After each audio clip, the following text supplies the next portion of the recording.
Hello, I'm Nito Cobain. Welcome to Side by Side. My guest today is an award-winning author, a renowned business growth strategist, and a member of the National Speakers Association Hall of Fame. She has helped audiences everywhere understand how the uncertainty of our economy can lead to success and significance in business and in life. Today we'll meet Meridith Elliott Powell. Funding for Side by Side with Nito Cobain is made possible by... We started small, just 30 people in a small town in Wisconsin. 75 years later, we employ more Americans than any other furniture brand. But none of that would have been possible without you. Ashley, this is home. For 60 years, the Budd Group has been a company of excellence, providing facility services to customers, opportunities for employees, and support to our communities. The Budd Group. Great people, smart service. Coca-Cola Consolidated is honored to make and serve 300 brands and flavors locally. Thanks to our teammates. We are Coca-Cola Consolidated, your local bottler.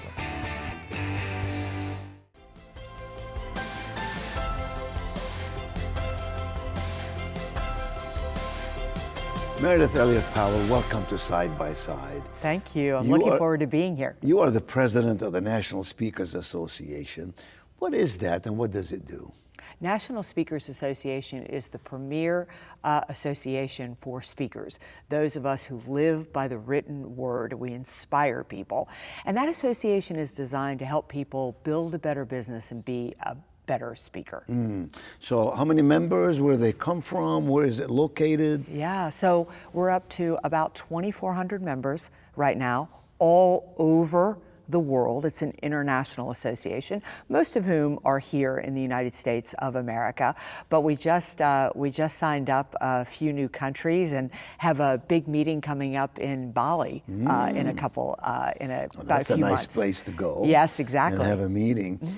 So these are professional speakers. These are professional speakers, people who understand how to use speaking to really inspire people, give them the information they need. I tend to think it's a little bit of hope and inspiration, then truly forward-thinking messaging that can really help people navigate the challenges of today's marketplace and the world in general. And they speak about various topics, the various organizations. Yeah, it's probably the most diverse organization I've ever belonged to. I mean, you have people that are strictly motivational, people that are humorous, people more like me who are business and content. So everything that you can imagine that can be delivered from the stage, you will find at the National Speakers Association. So take us to the very beginning. How did you get into this business? Yeah, I got into this business because... You were a banker, right? I was. Yes. I was involved in travel and tourism, then I was involved in healthcare, then I was involved in banking. And what I realized was I actually got into industries when they were going through turmoil. I got into travel and tourism after a hurricane, healthcare when managed care showed up, and banking and regulation. And I decided what I liked is when organizations were going through change. I started out as a business strategist, had a lot of luck with the businesses I worked with. Somebody tapped me on the shoulder and said, "You should become a speaker." I didn't even know speaking was anything. You were more of a consultant. I was far more of a consultant, really going in and saying, how do you blend the financial and the people side of business to make it successful? Found the National Speakers Association, and the rest was history. And now you're the president. That's right. So, Meridith, you know, when we look at businesses today, with all the change, just in the last, 15 years, we've had the greatest recession we've had since 80 years ago. We've had COVID, which came and disrupted our lives. We've had supply chain issues, labor shortages.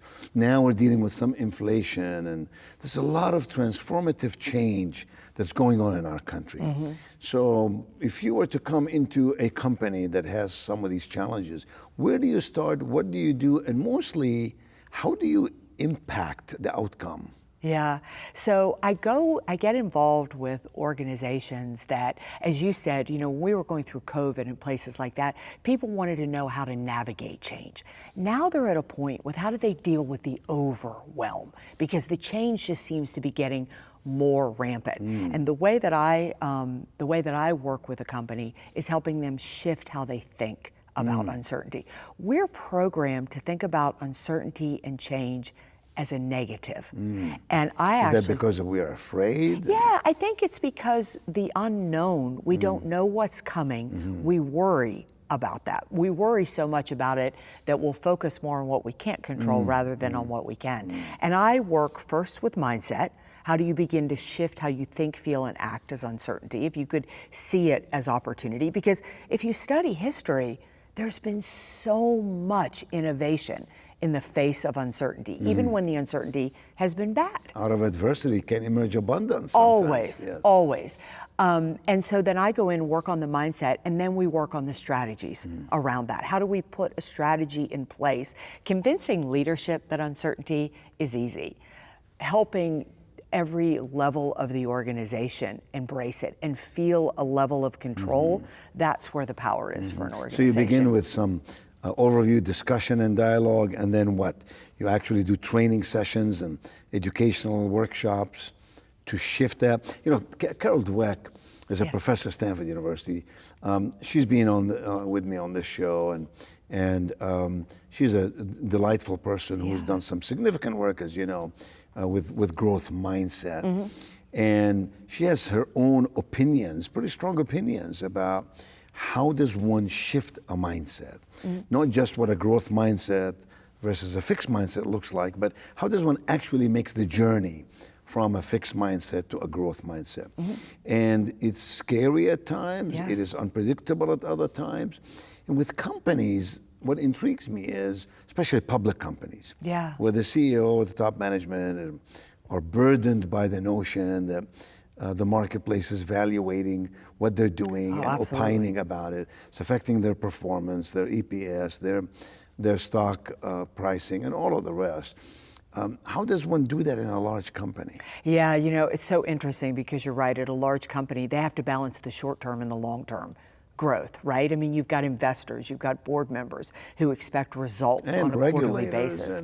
Absolutely, you've got everybody involved. Well, I think it's a couple of things. I think that the most important part of a company is the middle management leadership development piece. I really do. So it doesn't start at the top? Well, I think the top is there, but the people who are going to influence the day-to-day habits are the mid-level leaders. And it's often the part of an organization that's ignored. I mean, you know, the executive level leaders are going to move the organization forward, but they're not involved with the people who actually have to deliver the results. And so much, especially in public companies as well as in government, what somebody at the top wants and what somebody at the front line needs to understand that they're going to deliver, that message can get lost if you're not developing your mid-level leaders. You know, we talk so much about succession planning and everybody thinks of it as a C-suite level, you know, strategy.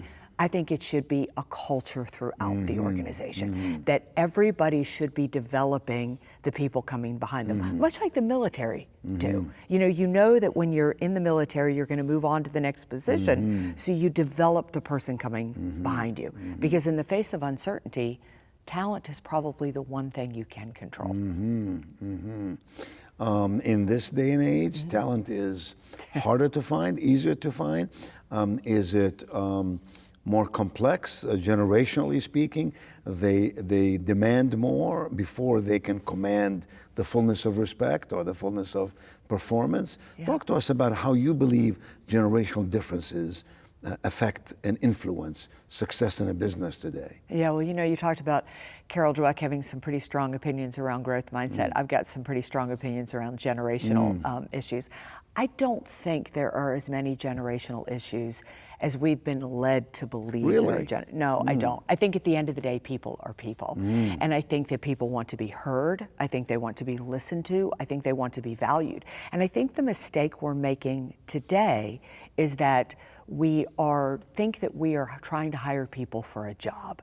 And in today's marketplace, people can find a job. That's not a problem. Just much like I can find a college, right? So you have to provide a different experience here at High Point. Businesses need to provide a different experience. And the only difference between the younger generation and my generation is the younger generation quits I stay and still get a paycheck, but I'm not engaged. So as a leader, you have to create an environment that makes people feel like they're doing work that matters.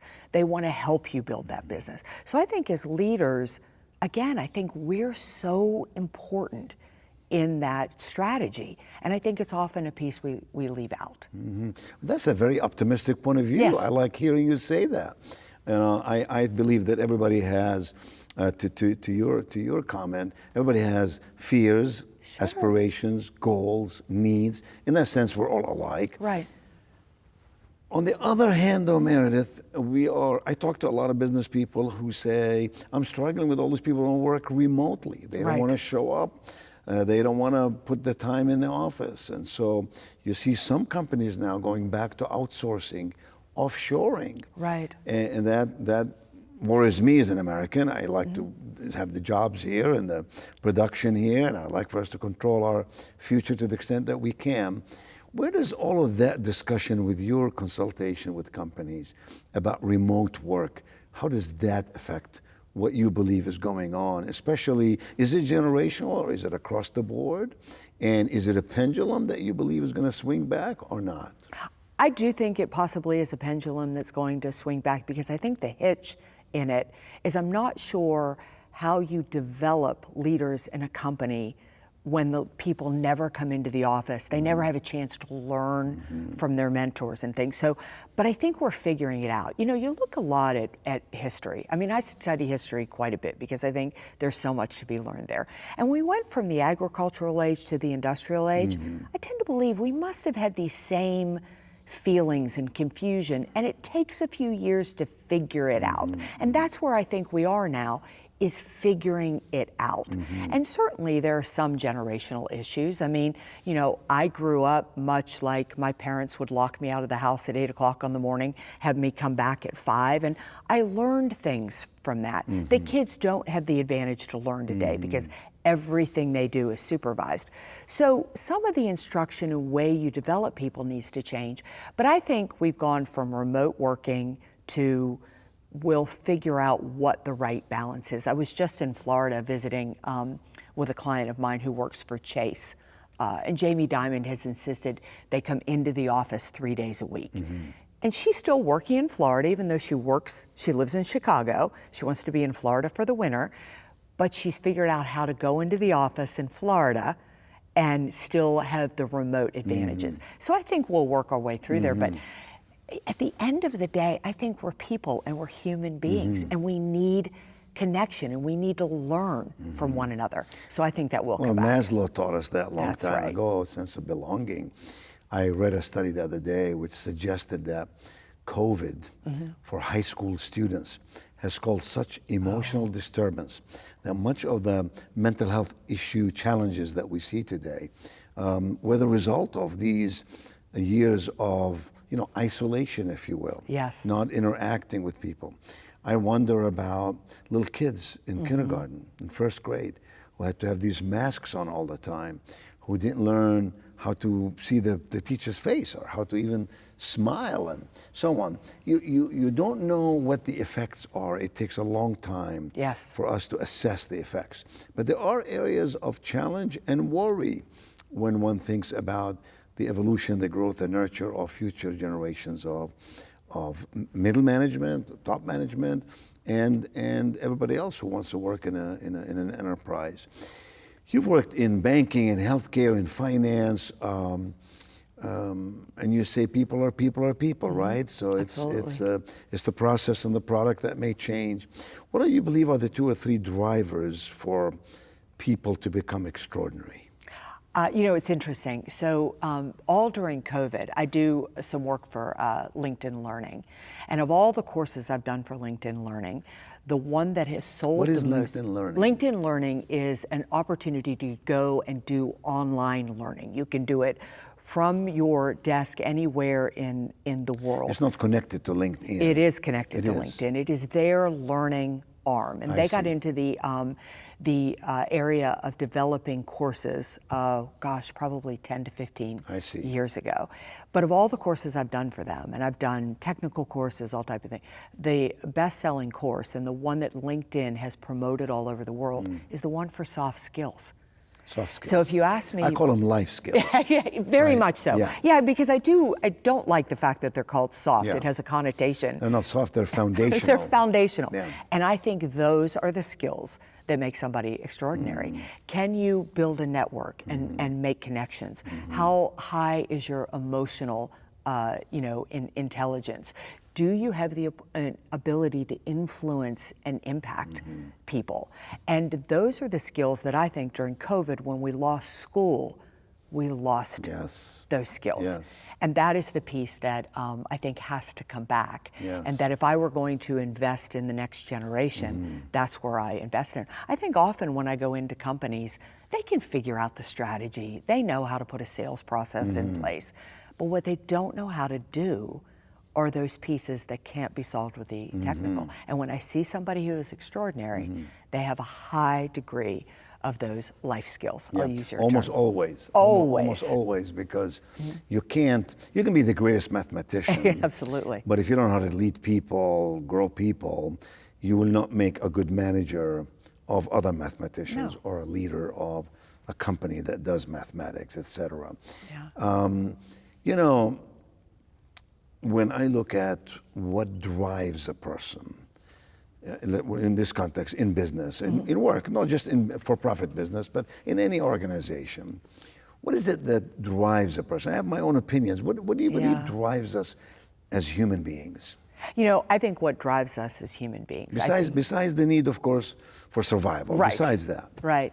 I think what drives us, what sparks motivation is a couple of things. Number one is I do think it's being asked for our ideas and opinions and being in an environment that feels inclusive, like be valued. Purpose. Yes, to be valued. I'm attracted to what you're trying to do here. That's the first piece. I have to believe in the purpose.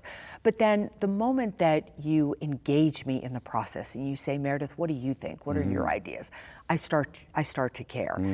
But then I have something that I think is a little bit controversial that I think sparks drive, and that is adversity.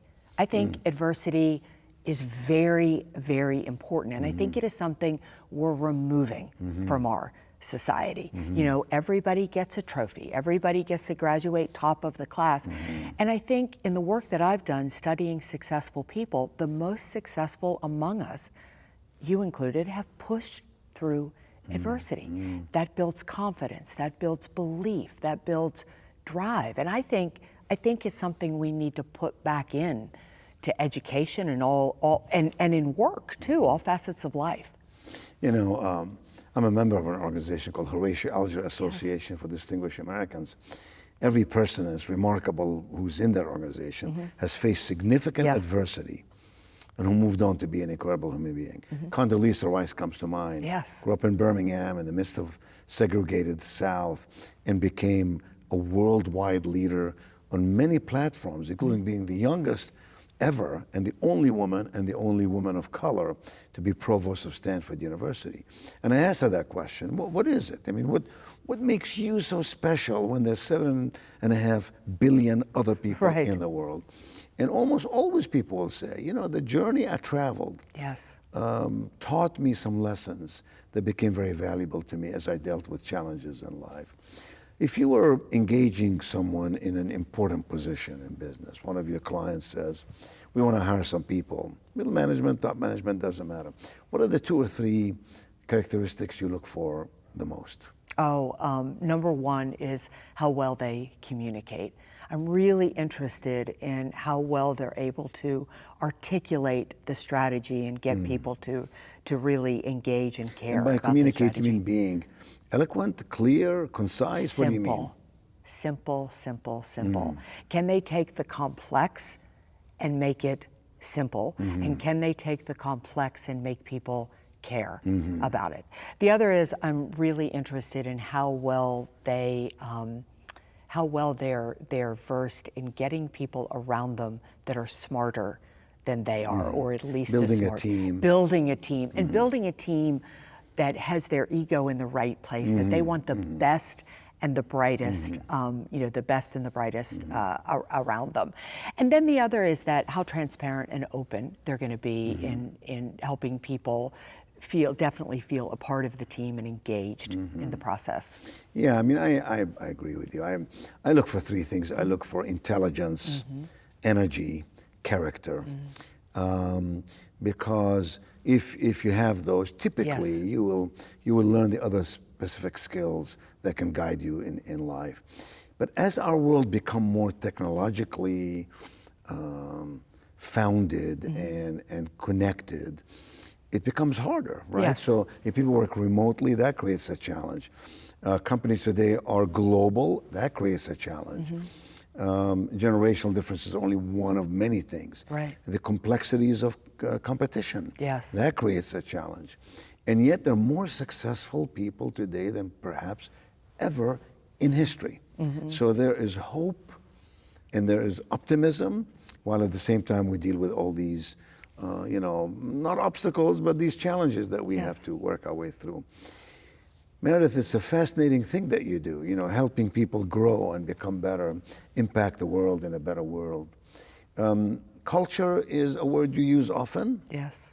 And if someone says to you, I'd like to have the greatest culture in my organization, how do I do that, Meridith? Yeah, I really get it down to three things. I mean, when it comes down to culture, I think you need to be very clear on your purpose, very clear on your vision, your values, what you're trying to accomplish.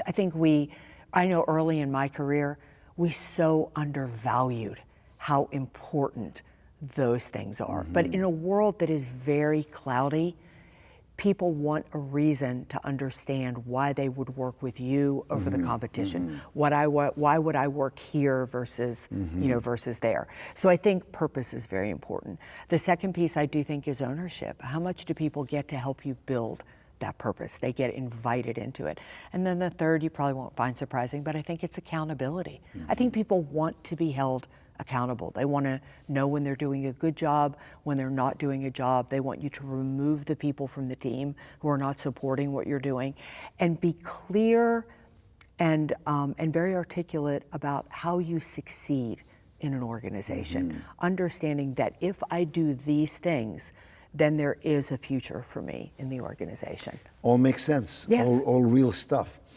So you work with companies that are mostly for-profit organizations, and they are incented and inspected based on performance. How is that different from being president of the National Speaker Association, where you have 2,400 outspoken communicators? Perhaps would rather speak more, listen less, I don't know. They all feel like they are involved and have their own methodology for running the association. How does a president or chair, are you chair or president? Chair. You're Technically chair of the board. The president is the employed person.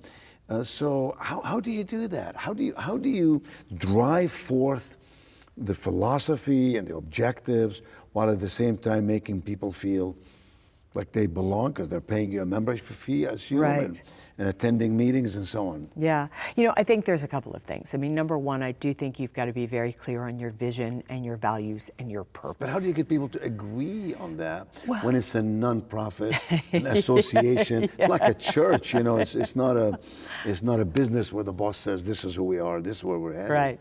Well, I think it is far more difficult in the nonprofit world than it is in the for-profit world. I will give you that.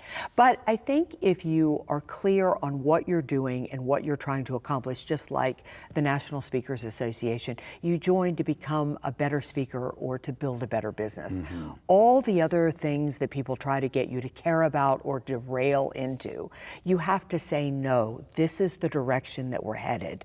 And if you want to achieve these things, we're the right organization for you. But the very first thing when you brought the question up, I was going to say is it takes courage. I mean, the courage to be okay if people get angry with you that you can't fulfill a certain need that is outside of your scope. Because the moment that the Speakers Association tries to become too many things to too many people, we can't survive. Yeah, you lose your vision, you lose your Yes. purpose, your direction gets all muddied up and all of that. It's like having children. Sometimes you have to say no. Exactly. And you get a little beaten up in the process, but that's okay. That's part of leadership. When you say communication is a very important ingredient for success, you don't mean just writing and speaking. No. What do you mean? I mean, probably the easiest way to see it is in politicians. Does the best politician win? No. It is the one who can make people feel that he or she understands them. Whether you want to attract a customer, engage a board member, engage an employee, people need to feel that they are understood and they are heard, and then you have the solution to their problem. That is a gift of communication. Now, it can be taught, but that's really what I mean. And that's why I mean it needs to be simple. I mean, when you look at politicians that do that and do that well, whether you like them or not, you're going to see their path to success. It's all about connecting with people. All about connecting with people. Meridith Elliott Powell, you certainly know how to connect, and I'm delighted to have had you right here with me to learn from you and to hear your views on Side by Side. Thank you, and best wishes to you. Thank you. Funding for Side by Side with Nido Cobain is made possible by We started small, just 30 people in a small town in Wisconsin. 75 years later, we employ more Americans than any other furniture brand. But none of that would have been possible without you. Ashley, this is home. For 60 years, the Bud Group has been a company of excellence, providing facility services to customers, opportunities for employees, and support to our communities. The Bud Group, great people, smart service.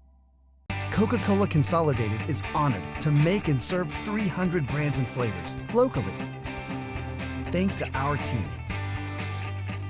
We are Coca-Cola Consolidated, your local bottler.